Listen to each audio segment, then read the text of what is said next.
प्यारे साथियों नमस्कार। आप सब कैसे हैं? उम्मीद है आप सब स्वस्थ होंगे, मस्त होंगे और अपने पढ़ाई में व्यस्त होंगे। आज हम इस वीडियो में क्लास 10 सब्जेक्ट मैथ त्रिभुज का क्षेत्रफल प्रमेय जो प्रमेय 6.6 है, जो बोर्ड एग्जाम के लिए बहुत महत्वपूर्ण प्रमेय है, इसको आप ध्यान पूर्वक समझिए और अपने दोस्तों के पास शेयर कीजिए। तो देखिए प्रमेय है, दो समरूप त्रिभुजों के क्षेत्रफलों का अनुपात इनकी संगत भुजाओं के अनुपात के वर्ग के बराबर होता है। तो देखिए इसको कैसे सॉल्व करेंगे, ध्यान पूर्वक समझिए आप सब। सबसे पहले दो त्रिभुज बना लेंगे, जो कैसा त्रिभुज होगा? समरूप त्रिभुज होगा। ए बी सी एक त्रिभुज बना लिए। दूसरा त्रिभुज पी क्यू आर, एबीसी त्रिभुज है और पी क्यू आर त्रिभुज है। तो इसमें दिया है, सबसे पहले क्या लिखेंगे? दिया है। तो दिया है में क्या लिखना है? ए बी सी तथा पी क्यू आर दो त्रिभुज है जो समरूप त्रिभुज है। कैसे त्रिभुज है? समरूप त्रिभुज है। अर्थात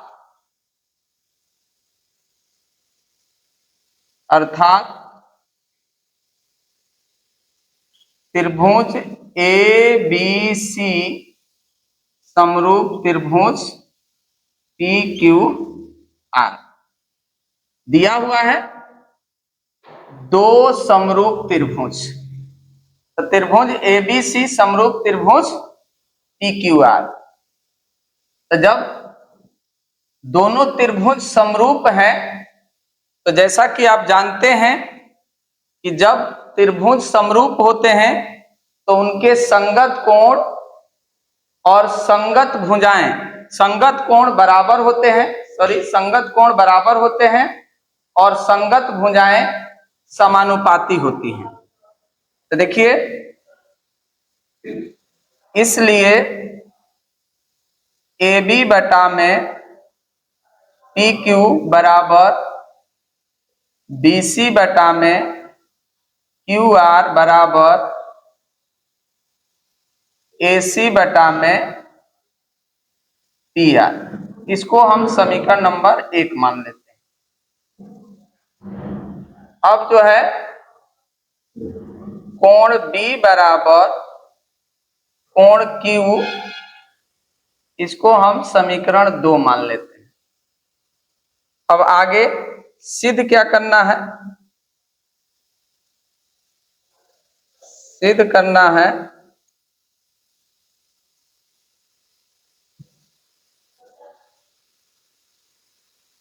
त्रिभुज ए बी सी का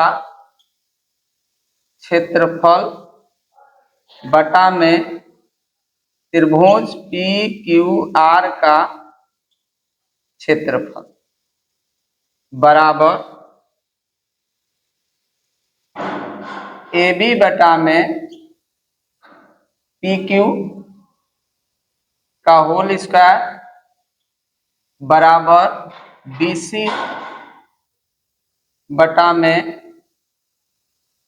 क्यू आर का होल स्क्वायर बराबर ए सी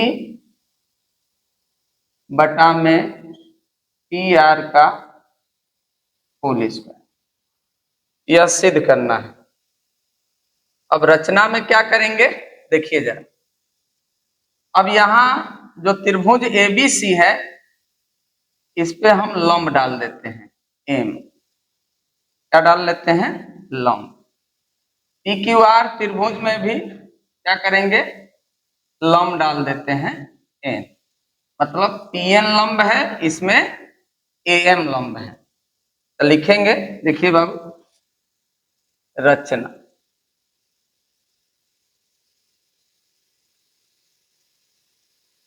त्रिभुज ए बी सी में बीसी लंब एएम तथा त्रिभुज पी क्यू आर में क्यू आर लंब पीएन खींचे। ये खींच लिया। उसके बाद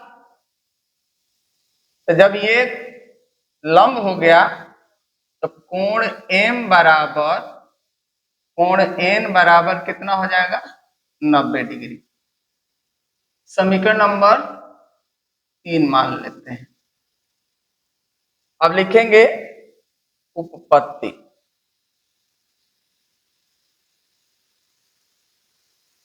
अब उपपत्ति में क्या करेंगे बाबू, ध्यान से समझिएगा।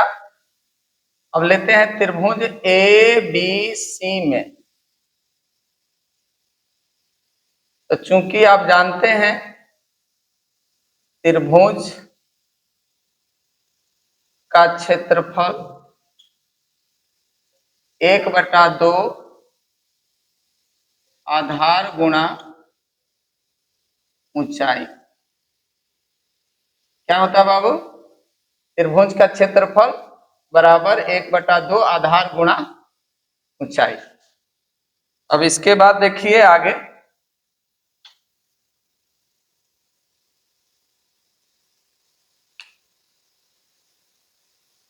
तो लिखेंगे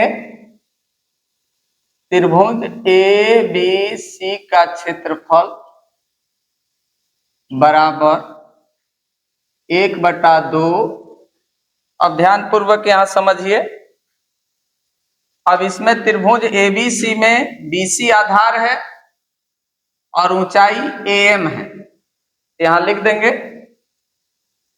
बीसी गुणा एएम। समीकरण नंबर 4 हो जाएगा। अब लेंगे अब त्रिभुज पी क्यू आर में, तो त्रिभुज पी क्यू आर में लेंगे, ध्यान से समझिए। त्रिभुज पी क्यू आर का क्षेत्रफल बराबर 1/2। अब त्रिभुज पी क्यू आर में आधार क्यू आर है और पीएन क्या है? लंब है। तो लिखेंगे गुणा क्यू आर गुणा पीएन। यह समीकरण नंबर हो गया 5। अब क्या करेंगे? अब समीकरण 4/5 से 4 में क्या करेंगे बाबू? 5 से भाग दे देंगे। तो लिखेंगे त्रिभुज ए बी सी का क्षेत्रफल बटा में त्रिभुज पी क्यू आर का क्षेत्रफल बराबर 1/2 गुणा बीसी गुणा एएम। नीचे हो जाएगा 1/2 गुणा क्यू आर गुणा पीएन। तो देखिए 1/2 से 1/2 कट गया। क्या बचेगा? बीसी बटा में क्यू आर गुणा एएम बटा में पीएन। तो यह क्या हो जाएगा? त्रिभुज ए बी सी का क्षेत्रफल त्रिभुज पी क्यू आर का क्षेत्रफल। यह समीकरण नंबर क्या हो गया? 6 हो गया। ओके, अब आगे देखिए। अब लेंगे अब त्रिभुज, अब यहां ध्यान पूर्वक समझिए, त्रिभुज एबीसी में अब ए एम बी में लेंगे, त्रिभुज ए एम बी तथा त्रिभुज पी एन क्यू, त्रिभुज पी एन क्यू में, अब ये दोनों त्रिभुज में लेंगे तो देख रहे हैं कि कोण एम बराबर कोण एन जो है यह हमने प्राप्त किया है किससे? रचना से। किससे प्राप्त किया है? रचना से। और कोण बी जौन बा और कोण क्यू जो है यह दिया हुआ है। कोण बी बराबर कोण क्यू, यह क्या है? दिया है। ओके, अब जरा ध्यान से समझिए, चूंकि एंगल एंगल समरूपता कसौटी से, इससे एंगल एंगल, एंगल एंगल का मतलब कोण कोण समरूपता कसौटी से, तो इसलिए त्रिभुज ए एम बी समरूप होगा त्रिभुज पी एन क्यू के। जब ये त्रिभुज समरूप हो गया तो इनकी संगत भुजाएं क्या होंगी? समानुपाती होगी। तो लिखेंगे अतः AB बटा में पी क्यू बराबर AM बटा में पी एन, यह समीकरण नंबर हो जाएगा 7। कौन सा समीकरण हो जाएगा? 7। अब क्या करेंगे? अब लिखेंगे समीकरण 7 व, अब ध्यान दीजिए, 7 व 1 से, इससे 1 से, तो यहां AB बटा में PQ आया है, यहां पे क्या लिख सकते हैं?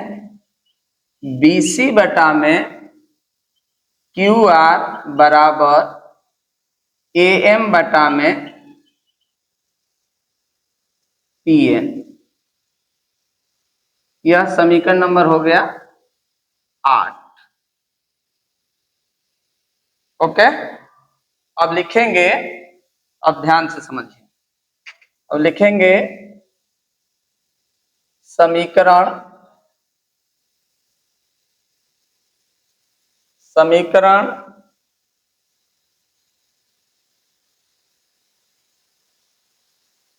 समीकरण 6, किससे लेंगे? समीकरण 6 व समीकरण 8 से। किससे लेंगे बाबू? समीकरण 6, देखिए ये समीकरण 6 है और यह समीकरण क्या है? 8 है। अब इन दोनों को लेंगे, क्या हो जाएगा?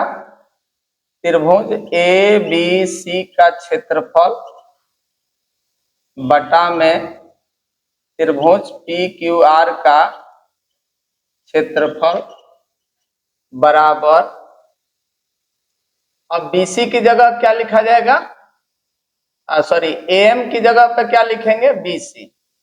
तो BC बटा में QR गुणा BC बटा में QR, अर्थात BC बटा में QR का होल स्क्वायर। अब लिख सकते हैं इसी प्रकार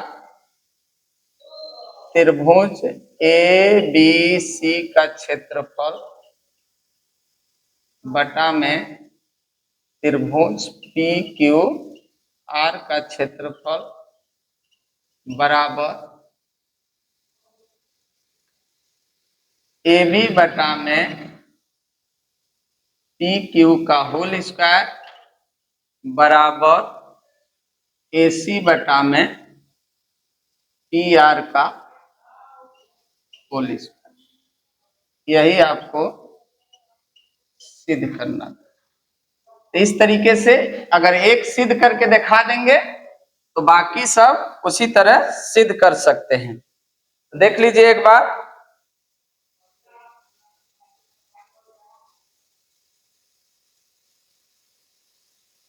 उम्मीद है यह वीडियो आपको पसंद आया होगा। इस वीडियो को अधिक से अधिक लाइक कीजिए और हमारे चैनल के क्लासेस 99 को सब्सक्राइब कीजिए। जय हिंद दोस्तों।